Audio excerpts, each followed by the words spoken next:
ಮುಂಜಾನೆ ಮೀನ ಹಿಡಕ್ ಬಂದಿದ್ನಿ ತಿನ್ನಾಕಿನ್ ಸ್ನಾಕ್ಸ್ ಹೋಗಿದ್ರೆ ಮೀನ್ ದಂಡಿ ಬರ್ತಾವ ಅಂದ್ರು ಅದಕ್ಕೆ ನಾನು ದಾರಿ ಬಾಟ್ಲಿ ಹೋಗಿದ್ನಿ ಅಷ್ಟಕ್ಕೆ ಒಂದು ದೊಡ್ಡ ಮೀನ್ ಹೊರಗೆ ಬತ್ ನೋಡ್ರಿ. ಅಲ್ಲಿ ಬಂದ್ ರೋಡ್ ಭಾಳ ದಿನ ಆಯ್ತು ಜಳಕ ಮಾಡ್ಲತ್ತು ಅದಕ್ಕೆ ಮುಗಿಲಿಗೆ ಫೋನ್ ಹಚ್ಚಿ ಹೇಳಿ ಮಳಿ ಬರ್ಸಿ ರೋಡಿನ ಚಡ್ಡಿ ಕಳಿಸಿ ಜಳಕ ಮಾಡಿಸ್ಬಿಟ್ನಿ. ಅಲ್ಲಿ ಜದ ಒಬ್ರು ಮನಿಗೆ ಬಂದಿದ್ವಿ ಒಂದು ಚರಿಗೆ ನೀರು ಕುಡಿಯಾಕ ಕೊಟ್ಟರು. ಚರಿಗೆ ನೋಡಿಲ್ಲ ಎಷ್ಟು ಅಂದೈತಿ. ಚರಿಗೆ ಮ್ಯಾಗ ಏರ್ ಬಾಯಿ ಹಚ್ಚಿ ಕುಡಿಲ್ವ ಇದನ್ನ ಬಗ್ಗಿಸಿ ಕುಡ್ಲಿ ಒಂದು ತಿಳಿವಲ್ತು. ಅದಕ್ಕೆ ರಾತ್ರಿ ಮನ್ಸಿಗೆ ನಾವು ಮನೆಗೆ ಹೊಂಟಿದ್ವಿ. ಮುಂದೆ ರೋಡ್ ಯಾಕೆ ಕಾಣಿಸಲ್ತು ಕಣ್ಣಾಗ ಯಾರೇನು ಇಟ್ಟಾರ ಅಂತ ನೋಡಿದ್ರೆ ಗಾಡಿಗೆ ಲೈಟೇ ಇದ್ದಿದ್ದಿಲ್ಲ. ಹೊಗ್ಗೋ ಅವನವತ್ತೆ ಗಾಡಿ ನಿಂದ್ರಸನಿ ಬ್ರೇಕ್ ಫೇಲ್ ಆಗೈತೆ ಅಂದ. ಎಷ್ಟು ಮಾರ್ಕ್ಸ್ ಫೇಲ್ ಆಗೈತೆ ನೀ ಮೊಬೈಲ್ ಅವಡೆ ಬ್ರೇಕ್ ಇಲ್ಲ ಅಂದ. ಅದಕ್ಕೆ ಗೇರ್ ಕಡಿಮೆ ಮಾಡ್ಬೇಕಂದ್ರೆ ಕ್ಲಚ್ ಕಿತ್ಕೊಂಬತ್ತು.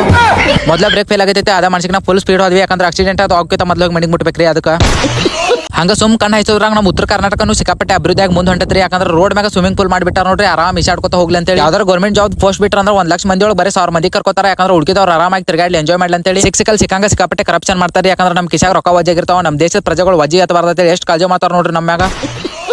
ಇನ್ನೊಂದು ಆಂಬುಲೆನ್ಸ್ ಫೋನ್ ಹಚ್ಚಿದ್ರೆ ಸಾಕು ಪೇಷಂಟ್ ಸತ್ ಮ್ಯಾಗ ಆಂಬುಲೆನ್ಸ್ ಬರ್ತೈತಿ. ಯಾಕಂದ್ರೆ ದವಾಖಾನೆ ರೊಕ್ಕ ಉಳಿಸ್ಲಿ ಪಾಪ ಅವರು ಅಂತೇಳಿ ಭಾಳ ಕೆಟ್ಟ ಕಾಳಜಿ ಮಾಡ್ತಾರೆ ಬಿಡ್ರಿ ಪ್ರಜೆಗಳ ಬಗ್ಗೆ. ನಮ್ಮ ಯೂತ್ಸ್ ಅಂತೂ ಒಬ್ರು ಅನ್ಎಂಪ್ಲಾಯ್ಡ್ ಇಲ್ಲಿ ನೋಡ್ರಿ. ನಮ್ಮ ದೇಶದಾಗ ಮಂತ್ಲಿ 2 ಲಕ್ಷ ಸ್ಯಾಲರಿ ಇರೋ ಜಾಬ್ ಐತಿ ಎಲ್ಲಾರ ಕಡೆ. ಚಂತನ ರೀಲ್ಸ್ ಸ್ಕ್ರೋಲ್ ಮಾಡೋ ನ್ಯಾಷನಲ್ ಡ್ಯೂಟಿ ಮಾಡ್ತಾರೆ ಇವ್ರು. ಇನ್ನು ನಮ್ಮದು ನೋಡಿದ್ರೆ ನಮ್ದು ಅರ್ಧ ನೆಡದ್ರು ಮಂದಿ ಸಾವಿರ ಮಾಡೋದು ಬಿಡಂಗಿಲ್ಲ. ನಾವು ಅಷ್ಟು ವರ್ಷಗಟ್ಟಲೆ ಕಷ್ಟಪಟ್ಟು ಕಟ್ಟಿದ ಸಾಮ್ರಾಜ್ಯ ಬರೀ 5 ನಿಮಿಷ ಒಳಗೆ ಕಳ್ಕೊಂಡಿನಿ. ಹಂಗಾದ್ಮ್ಯಾಗ ಸುಮ್ಕೊಂಡ್ರಾಗ ಬರ್ತೈತೆ ಅಂದ್ರೆ ಅದಕ್ಕೆ ಬೇರೆ ಐಡಿಯಾ ಬಂದಿನಿ. ಇಲ್ಲಿ ನಿಮ್ಮ ಪ್ರೀತಿಗೆ ಸದಾ ಚಿರ್ರು ಇಲ್ಲಿ ಏನ್ ಮೇಲೆ ಉಳ್ಳಾಡಿ ತಿಂಡಿಲೆ ಕಂಟೆಂಟ್ ಮಾಡೋಂತ ಪಟ್ ಫಾಲೋ ಮಾಡ್ಕೊಂಡ್ಬಿಡ್ರಿ.